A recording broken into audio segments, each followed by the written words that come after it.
What's up, buddy? How's it going? I am good. I got to read some comic books, so that always cheers me up, huh?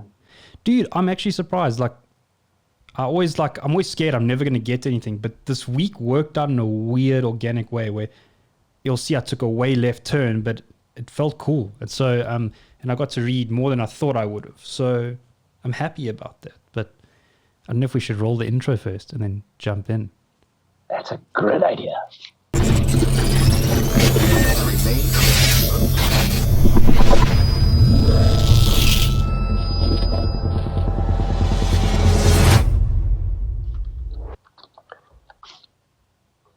I think that is so funny. If you actually listen back to the audio, I said that's a good idea. I wanted to say good or great, and somehow I merged them in one letter short of Groot. So that could be a good T-shirt. I'm just saying. Yeah, that's a good idea. Wow. Okay. So I think let's dive right into some of the things that we managed to read. Are you going to sound off, or must I sound off? Yeah, let me go first, dude. So, my first one is quite a short one. So, if you've been following the series of a podcast, You did it too. I committed to reading this, which was Seven Soldiers, and it's an omnibus. It's monstrous. And then I kind of had this. I don't want the podcast to influence what I read, but I kept thinking to myself, if I keep coming back and only talking about this one thing, it could get it could get a bit, yeah, exactly. So out of nowhere, man, I made this I don't want to call it this, but like a reread sort of week. So I went back to issues that I was either reading and I wasn't paying attention, or I wasn't happy with my understanding of it, and I just read through them again quickly. So my first one is a Hellblazer issue. Oh, that's a Neil Gaiman one, isn't it? Yeah, so this is you'll see there's a common thread, but this is issue 27, and if it's volume 1. This allegedly is a really rare issue, and Gaiman didn't really write much in Hellblazer, but this is one self-contained story that he did. And, I won't go... Let me just... The art is very It's Who was the artist? Dave McKean? Yes, sir. So, it borderline looks black and white, but it's a very, saturated, colors in it. But very dark, very gray, typical Constantine walking around smoking and stuff. But the crux of the story again is it's only Gaiman can do this, dude. It's essentially I won't go page by page like a lot of people do, but this woman that Constantine knows, as far as I remember, it's she's constantly being haunted by this guy that looks like a freaking beggar that's about to stab you. And what it ends up being, it's because I think it's an old relationship for Constantine, so it ties in with this woman. But eventually he comes face to face with this demon / ghost, whatever you want to know it as. And this ghost has been half murmuring these words, and what you see it is it's just hold me. Because he's so lonely and I think so cold, and everyone's so scared of him. And all he wants is someone to hold him. And Constantine actually grabs him and hugs him. And you can see it's just this fulfillment. And that's the sort of the crux of the story. And then literally he walks up to the woman that he knows. And she's like, what's going on? And she knows Constantine like we know, hard ass and stuff. And he just grabs her and he says, hold me. And he hugs her. And that's how it ends. And it's a very tragic story. And what I like about it is it feels like one of those stories that just come out of nowhere if you're reading the whole of volume 1. But like I said, self-contained story. And I just felt like reading it again. I don't know if I was just feeling a bit morbid and stuff, but yeah, dude. Like I said, in the feels. And, if anyone, you told me about this, there was a free comic book day reprint of this because this issue is a bit of a pain to get hold of. I'm very fortunate. I got an original printer. And I was torn because we're going to do a video later on some of our cool little collectibles, and this is definitely one of them, but I wanted to read it. So it was a bit of a debate with me, but I chose to put in reading because I read through it again. Yeah, dude, and that's my first read. So do you want to jump onto what maybe you've dived into? No, yeah, definitely. I just wanted to say to those watchers or viewers that we have out there, Mark knows I'm on a bit of a quest. I've got a little side collection that's all about self-contained, amazing issues. I constantly look for those that just tell a great, all-encompassing story, beginning, middle, and end in one single issue. And I think it's such an underappreciated, underrated skill for an artist and a writer to be able to tell this story that tugs on the heartstrings, makes your jaw drop, makes you think, whatever it is, in one single issue. I think that's such a powerful because you mentioned that in Black and White, that Batman TP you have that has all those self-contained stories.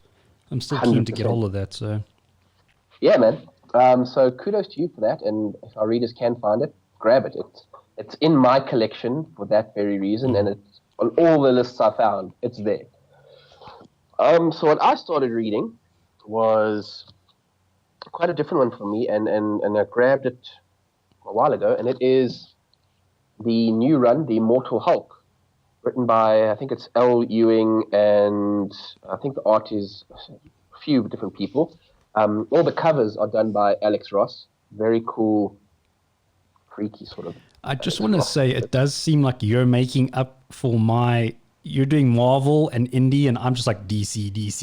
It's like, thank goodness. Well, yeah, I like to think that I do have a very widespread like or love. I'm not limited or linked to one house. I'll do the Marvel, I'll do DC, I'll do Dark Horse, Image, I need to work on that. Out there.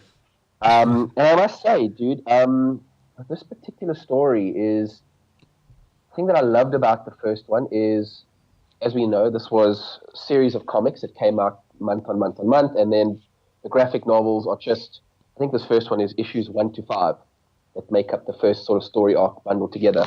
And just the very first issue or chapter in this graphic novel, that's quite a powerful little self-contained story arc in and of itself. For those of you that don't know, they've kind of taken the Hulk as we know it, and they've just tweaked the mythos a little bit. So somewhere in the comic books, I don't know what issue it happened in, but the Hulk sacrificed himself to save everybody and died, and everyone thought that Banner and the Hulk were gone. This story kind of picks up, L. Ewing had this idea that what happens if he wasn't? And how he's done that is the Hulk is immortal. So the Hulk just keeps coming back and regenerates and all of that kind of stuff. And all through the book, I've read the first 2 volumes right now, and he doesn't even go into the semantics of the how. He's just, this is how it is, and take it as it is. So during the day, Bruce Banner walks the earth and does whatever. If someone kills Banner in the day, he dies. And then as night falls, as the night comes out, that body transforms into the Hulk. He comes back. The Hulk then goes and extracts vengeance on the party or person that killed Banner. And when the day comes again, he transforms back into Bruce Banner, and then Banner walks the earth again. So Banner dies, and in some cases quite painful, horrible deaths. As soon as the night happens, or if Banner dies at night, Hulk comes out and all hell breaks loose. It's a different take on the Hulk. For those people that know the Hulk mythology, the Hulk was a persona. Banner was raised in a very abusive household. His father ended up killing his mother and almost killed Bruce himself. And in all of that trauma, Banner created this persona that was stronger than him. And no matter what would happen to Banner, this persona would always be stronger and see him through. And when the gamma bomb goes off, subconsciously or whatever it is, Banner went to that place and this entity was given life, i.e. the Hulk. And how it's always been in the comics is whenever Banner's in danger, scared, whatever, as his heart rate goes up and all of that, it sparks the gamma inside him and the Hulk comes out to protect him, save the day, all of that stuff. And in some great stories, there's even been cases where Banner has tried to take his own life, taken a gun, stuck it up his mouth, pulled the trigger, and the way that they've done it, the Hulk persona is so powerful on protecting Banner that he transforms into the Hulk faster than the bullet can leave the chamber of a gun to pierce his skull. So literally, as he pulls the trigger, Hulk spits the bullet out, kind of scenario. That's how they did it in the comics. So I'm a fan of that mythos, that the Hulk is this protective force within Banner and would never let any harm come to him and will always transform before any harm could happen to Banner. I like that version, but I must say I'm enjoying this read. Yeah, dude, I just want to check, man. So I have been meaning to get onto that. I've seen it's one of the Marvel titles I've been like eyeing from a distance. But is this the title that they say is more like a horror story? 100%. Okay. It's a horror comic, and I think it falls into that body horror type of comic thing there, where, I mean, a lot of people if you talk body horror, they often reference Alan Moore's run on Swamp Thing. And in fact, Swamp Thing in general, where it's imagine if you were trapped in this deformed, different body, what would happen to you if Swamp Thing had to stick those vines down your throat and suffocate you or whatever. It's that kind of horror to freak you out, like, wow, what a horrible way to go. And this is definitely in that vein. Some of the deaths that happen to Banner are quite like you imagine.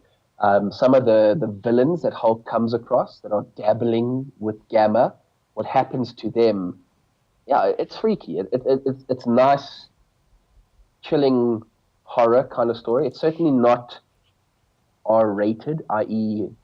a kid could read it, but I don't know if the eerie freakiness of it would hit a child like it does an adult. If an adult puts their mind in that situation, it is a bit disturbing and scary.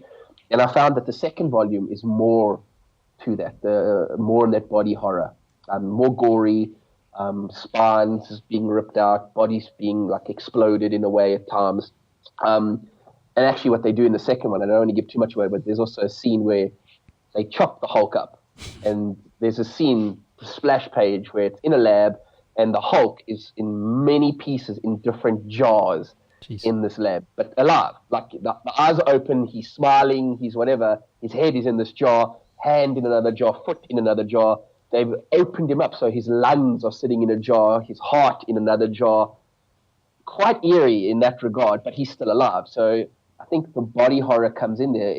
Imagine you were in multiple pieces in different jars, but you're alive, you're functional.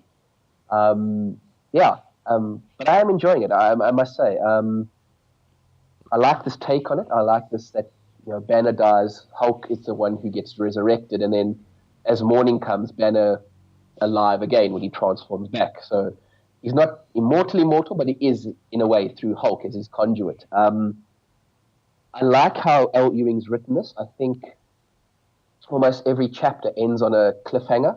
Oh, cool. So and quite a profound cliffhanger that every time I've been like, well, now I need to read on. I just need to see what's going to happen next. So I'm enjoying that. I like how he's doing that. I don't know if there's much more that I could say.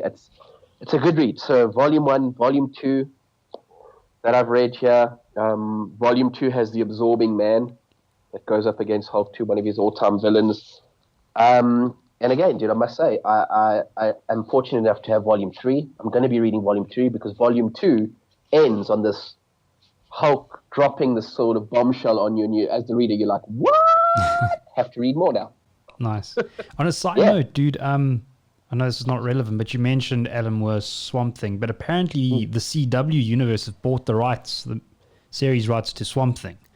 I saw that somewhere. So now I'm like, there's a part of me that's like, yeah, it's going to carry on. But now with the live action, the other Justice League Dark stuff happening HBO, I'm like, what's going to happen? Like, but anyway, yeah. So the only thing that I'm worried about, dude, is if I think it's awesome that the show is going to continue because what we got of the Swamp Thing show was very cool and dark horror kind of thing, which is right up Swamp Thing's alley. I'm just worried that the CW thing that stamp might be hit on Swamp Thing and it will become this very PG, bright colors. Yeah. Guess we'll have to see. So I don't know. I'm quietly optimistic that the show's continuing, but at the same time a bit like in the CW. The obvious one is to tie him into Matt Ryan, because I mean they've got access to him, so we'll have to see. Yeah, I'd be interested to see if that goes on, and I'd love to see a lot more of Matt Ryan with something kind of thing happening. Definitely, yeah. So back over to you. Talk to me about the. This feels like the next read. There's a few reasons I read this, but continuing in the I've read it, but it lost track, and I never read it properly, and Sandman Volume 1. So this is the 30th year anniversary. I think in this title exactly, there's about 10 volumes to complete it in the 30-year anniversary, if I'm not mistaken. Correct. There's a few reasons. Again, I don't know if, as you can tell, there's a recurring Neil Gaiman thing going on here that I read. But also, so not only was I in the mood for that, but also I know, I mean, there's confirmed rumors about Sandman coming to Netflix. Also, I just saw this and I shared it on our page. They've done an audio book now on Sandman. I think it's coming out on July the 15th, 2020, I think. So if anyone's too lazy to read this, they can go give that a listen. And it's got a really cool cast. I think it's even got McAvoy as Dream. I heard that, and I also heard Kat Dennings. I think she was in that show, Two Broke Girls. And she was in Thor, the Thor movies, 1 and 2. Yeah, and she's Death, I think, if I'm not mistaken. Yeah, she plays the voice of Death in that. Yeah. But, so, dude, I know you've got a bit more knowledge on this, but and I'll dive into that part of it now. But the reason I try to read Sandman a couple of times, and I read odds and ends, and I'm like, no, I want to read the whole Volume 1 and see it through. And I think as a new reader, it's quite intimidating because you read it, and that's one thing you can't fault Gaiman on. He's like a world building professional. Like, he builds universes like so well, and you get thrown into these like bunch of characters that seem to have no idea. And you know, like I know I'm clever enough to know that there's going to be payoffs later, but it's so hard to keep track of those people's names and those exact characters and stuff. But you know, again, we could probably do a whole video on this, and there's plenty of people that have done videos out in there. But I forgot how much tied to the DC universe it was. So you get introduced. I mean, Batman is mentioned. Initially, Constantine, even Etrigan. So the original Sandman gets a reference as well. Yeah. So and also I knew it was dark, but now reading all of it, I'm just like, and apparently it gets more dark, but it's crazy dark, you know. So I wouldn't recommend it to kids. But I mean, essentially, if anyone wants to know, the idea is that there's this dude that basically wants immortality. He sets up a spell, and he wants to trap death. And he convinces another sucker. He gets some grimoire. Sorry, I'm getting. But anyway, he casts a spell, and they capture this being, and they don't know who it is. And he's, you know, locked in there. They think it's death. Yeah. But then they very quickly realize that it's not death, but they know it's someone powerful. And that's also something that if you're not careful in reading it, you don't realize how much time passes, how long they keep him there in that basement. And it goes through generations. And then all these people's dreams are being messed up. Some people can't sleep. Some people stay in their dream state. The one really dark. Because the twist is they don't capture death. They end up capturing death's brother, Morpheus, or the god of dreams. Yeah, god of dreams and nightmares. So, and I mean, there's even one really bad example where there's this woman that stays asleep and he wakes up every now and then, and she gets raped in her sleep, gives birth, and her parents take care of everything, but she stays asleep, and eventually she's aware of all this. It's like the story gets really hectic. But to get more to the point, then eventually Dream is Dream, and he gets clever, but they take some of his items away from him, but he cleverly finds a way to break free after, I think they captured him in 1916 or something, and it's like the 80s or the 90s it's almost 100 years that he's been trapped for. And he patiently and then he gets out, and obviously he wants to regain his full power, and he goes on a journey, and that's where he meets Constantine to get something. And where the story gets horribly dark is, and again, there's a few like Batman references. I mean, there's Arkham Asylum in a few times, and then there's Dr. Destiny, which is that like, and he's got dreams like Ruby or whatever, and he goes to battle, but he goes into I don't know if you remember this, dude, that diner where for 24 hours he makes humans turn on one another, and they start eating each other, and then they like start having Yeah. an orgy, and then they start doing this, and he's destroying the whole planet. And then Dream takes him on eventually, even non-powered, and takes him on in the dream world. And it's that iconic page, and sorry, the spoilers, but Dr. Destiny destroys the ruby because he thinks he'll destroy Dream, and the page is just white. And he's like, I'm the god of dreams now. And then the page gradually zooms out, and he's just in Dream's hand as a small like ant.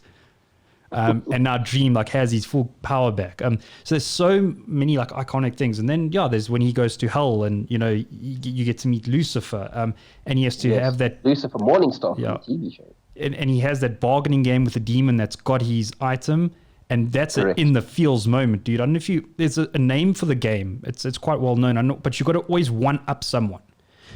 So if someone someone says like, a ram, then you'll say, or like a disease that eats like a ram, and this, that, and eventually they go like universe, and he goes, and then the demon's like antimatter, and then Dream ends with hope, and he's just like, he can't come back from something to top hope, and it's like, and he wins the bargain. So many like, dude, I'm glad I read it, man, and I feel like I'm gonna read it again because there's those little stories in the beginning that you're like, what? But what I like is eventually when he like, you get to like around the actual story of him tracking down his stuff, then it is very a direct one like sort of roaded story. You're like, okay, I can keep up now, like, and then the volume 1 ends on him meeting death, and that's also just such a beautiful. I have the first appearance of death, and I always had it in a CGC, but I had never seen it, and it's just so beautiful how. Dream is like, well, he's got his power back now, and he's sitting and he's feeding doves, and he's like sulking now. And she comes as like this relatable little teenager, and she's like, come with me. And she goes through all those things. And she speaks to a baby that basically wasn't even born yet, or born for like a few seconds. And all these people. Like, right there, dude. And then basically she does what any person, if she wasn't deaf, but like a person in an age group, she goes, listen, your Dream, get your shit together. Like this is what it is. And she like really pep talks him, which is amazing. And he obviously leads with this new light.